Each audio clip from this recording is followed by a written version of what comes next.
Olá, você acaba de embarcar no Expresso Psicologia, seja muito bem-vindo. Eu sou Rondinelli, psicólogo, e esse é o quadro Pergunte ao Psi, onde nós vamos responder as perguntas que vocês fizeram lá nas caixinhas do Instagram. Então eu vou aqui direto ao ponto, já vou responder as perguntas. Enquanto eu procuro aqui a primeira pergunta, você já se inscreve aí no canal, né, e já dá o like. Não espera o final não, né, porque vai que você não gosta no final. Então já dá o like agora para evitar problemas. Então a primeira pergunta, olha, me interessei por um rapaz, mas ele diz ser red pill, e eu tenho medo de ele ser ruim comigo. Olha, a primeira coisa que é muito importante você entender é o que para você é ser red pill. Porque assim, red pill é um movimento muito amplo, é um movimento muito problemático e muito polêmico, né, recente, mas nem todos os homens que se dizem red pill assinam de cima a baixo os pressupostos do movimento Red Pill. Inclusive tem muita gente que basta se apaixonar por alguém que já abandona o movimento, né? Já não quer mais saber de Red Pill e tal. Trai o movimento, digamos assim. Então para você, o que é ser um Red Pill? Qual é o seu ideário de Red Pill? É uma pessoa insegura? Uma pessoa que não consegue se entregar no relacionamento?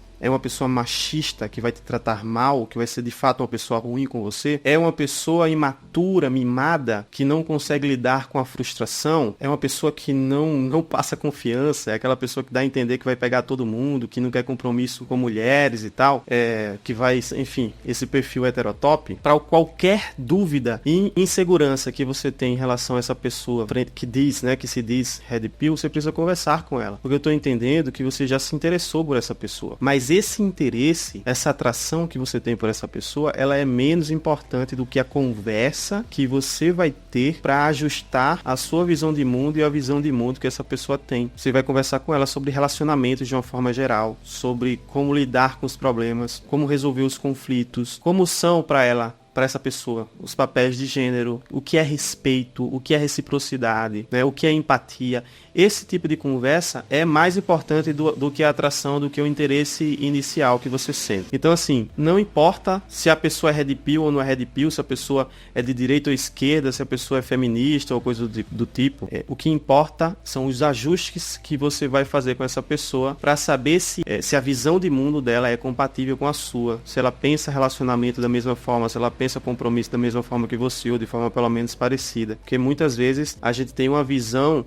do movimento Red Pill ou de qualquer outro movimento que não é necessariamente a visão que a pessoa que se diz Red Pill tem. Então isso você vai precisar averiguar. Próxima pergunta. Dicas para vencer o desânimo, ser mais motivado e disciplinado para fazer minhas coisas. Olha, você precisa entender uma coisa muito simples aqui. A chave do problema é o seguinte. A motivação que você tem para fazer as coisas, ela precisa ser maior do que o esforço que você vai fazer para conseguir o resultado que você almeja. Então assim, pensa a motivação como um crédito, uma moeda, né, energética, digamos assim. Você precisa ter mais moedas, mais crédito do que o esforço para atingir o resultado que você almeja. Então a sua motivação precisa ser maior do que o esforço. Se você tem baixa motivação e tem uma atividade muito difícil para ser feita, você não sai do canto. É aí que vem o desânimo. Muitas vezes a gente se cobra muito para fazer certas coisas e não consegue porque é muito. E às vezes não tem motivação que consiga vencer isso. Ninguém tem essa motivação, ninguém teria motivação para fazer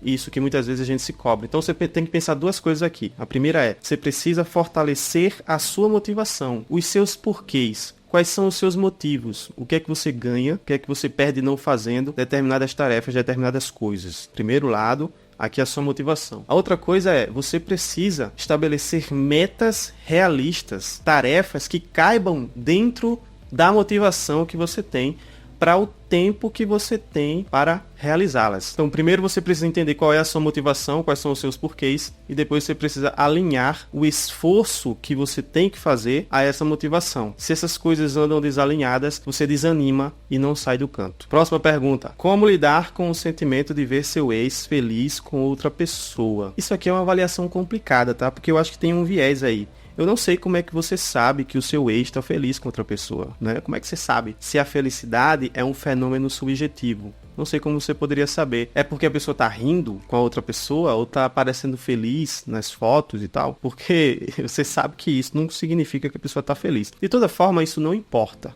tá? Porque na verdade você deveria torcer para que a pessoa esteja dando certo na vida. Você precisa torcer para que o seu ex esteja encontrando o seu caminho. Porque muitas vezes a gente perde tempo de vida sonhando com como poderia ter sido, ou na esperança de que as coisas voltem a ser o que era antes, que vocês se reconciliem, né? Que as coisas deem certo de alguma forma, né? E essa esperança, muitas vezes, é um atraso de vida. Você não deveria estar esperando isso. Você deveria torcer para que o seu ex encontre o seu caminho e aí você está livre para encontrar o seu. Porque quando um término acontece, ele precisa ser decretado como término mesmo. Então, se é realmente o seu ex, você precisa buscar o seu caminho, investir em si mesmo, lutar pelas suas coisas, buscar novos relacionamentos, buscar novas pessoas. Eu nem falo somente aqui de relacionamentos amorosos, mas também de novas pessoas, novas amizades, né? Talvez você precise comemorar que o seu ex esteja com outra pessoa, esteja feliz, porque isso te obriga a soltar, deixar as coisas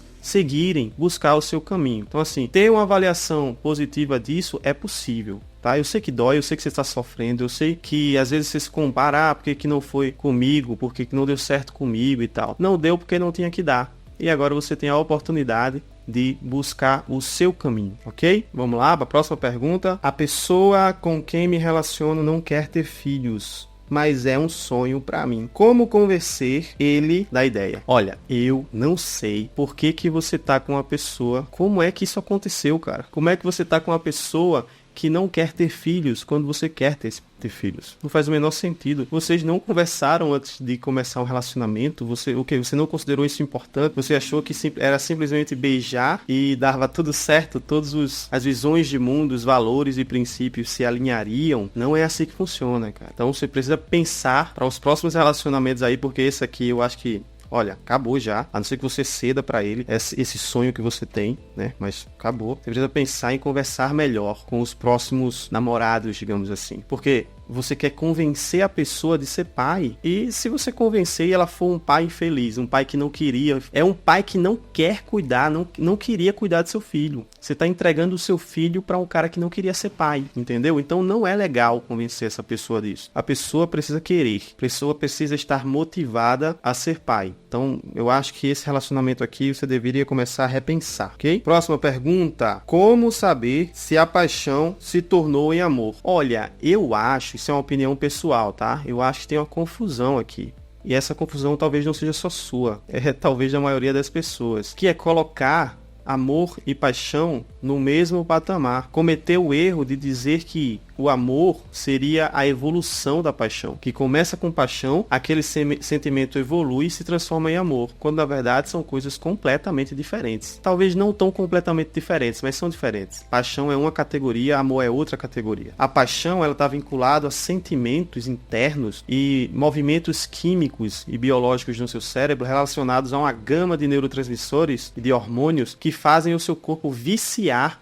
na presença e na fantasia da outra pessoa. Então é sobre você. E aí, claro, depois de um tempo, um ano e 6 meses, não dura mais do que isso, não. Depois de um tempo, o seu corpo cria tolerância, né?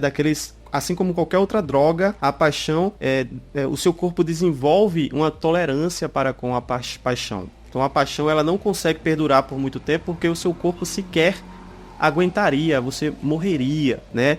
Apaixonado. É por isso que a paixão, ela é um sentimento que vai e volta. Assim, tem vezes que você está apaixonado, tem vezes que você não está apaixonado. O amor é uma outra coisa. O amor é uma decisão de estar junto. Você ama quando você decide cuidar, ajudar, impulsionar, amparar, enfim, servir de uma forma geral. Então, o amor, nesse caso, ele está em direção a outra pessoa. É uma escolha que você faz, muitas vezes, em muitos momentos de sacrifício, para que a outra pessoa seja amada. A paixão não é sobre isso. A paixão é sobre um sentimento interno e viciante. Então, a paixão não evolui em amor. Inclusive, paixão e amor podem andar juntos. Então, você pode já começar um relacionamento amando. Talvez o amor não seja como será depois de vários anos, mas você já pode começar um relacionamento amando, e muitas vezes você ama e se apaixona depois, e sente esse vigor emocional muito forte depois, inclusive continua sentindo durante a vida, em vários momentos da vida a paixão pode retornar. O amor é um sentimento, mas é muito mais do que um sentimento, é uma decisão por cuidar, por amar, por se sacrificar, por estar junto, por amparar, por impulsionar tudo isso. Então, o amor é em direção ao outro, ok? E a próxima pergunta e última, Pablo Marçal. Tem TPN ou não? TPN é transtorno de personalidade narcisista. Não dá para diagnosticar uma pessoa sem um movimento clínico, digamos aí, de aplicação de teste e escuta. Eu acho que outras pessoas poderiam arriscar bater no peito e dizer essa pessoa tem transtorno de personalidade narcisista. Eu não diria, né? Existe uma responsabilidade profissional de não diagnosticar as pessoas de forma imprudente. Então, no máximo, a gente pode dizer que a pessoa tem traços narcisistas. Um transtorno envolve muitos critérios que são diagnosticáveis através de instrumentos clínicos, né, e psicométricos. Agora sim, a pessoa pode ser uma pessoa narcisista e não ter o transtorno de personalidade narcisista, porque são coisas diferentes, tá? Então eu acredito que o Pablo Marçal tem fortes traços narcisistas. Mas tem um problema aí. Como é que você vai diagnosticar uma pessoa pública sem saber, por exemplo, se é um personagem? Se ele está fazendo aquilo ali, tudo para marketing. A gente viu a história de que o Pablo Marçal teve aquele problema na montanha, em que ele se perdeu na montanha, não conseguiu descer, e ele usou aquilo ali para vender curso, no momento em que aquilo ali, a matéria sobre o assunto estava passando no Fantástico. Então, você sabe que é uma pessoa que entende muito de marketing. Como é que você pode afirmar com tanta certeza que não é um personagem? Para mim, não é um personagem, mas eu não tenho certeza, ok? Agora, se você conhece ele de perto, sabe que, vamos pensar em 3 coisas aqui. Ele tem necessidade de admiração. Ele é uma pessoa que não vive se não for admirado e engrandecido por outras pessoas. É uma pessoa que não tem empatia. Ele não consegue enxergar a outra pessoa, ele entende que o mundo é uma extensão dele mesmo, não tem um olhar muito atento para o sentimento das outras pessoas, não tem empatia. E também tem uma visão engrandecida de si mesmo, maior do que talvez seja. Por exemplo, dizer que pilota melhor do que um piloto de helicóptero, sem ser necessariamente um piloto de helicóptero profissional. Então ele tem uma visão engrandecida de si mesmo. Então se ele é assim, você conhece um pouco mais de perto do que eu, então certamente ele é narcisista. Eu acredito que sim, mas não tem como você afirmar com certeza, porque a gente não sabe quais são as máscaras marqueteiras, mercadológicas que estão por trás desse comportamento do Pablo Marçal. Deixa aí, aqui embaixo nos comentários, as tuas opiniões, os teus comentários, as tuas perguntas, as tuas dúvidas e, mais uma vez, se inscreve no canal e dá o like para ajudar o nosso trabalho. Até mais, tchau!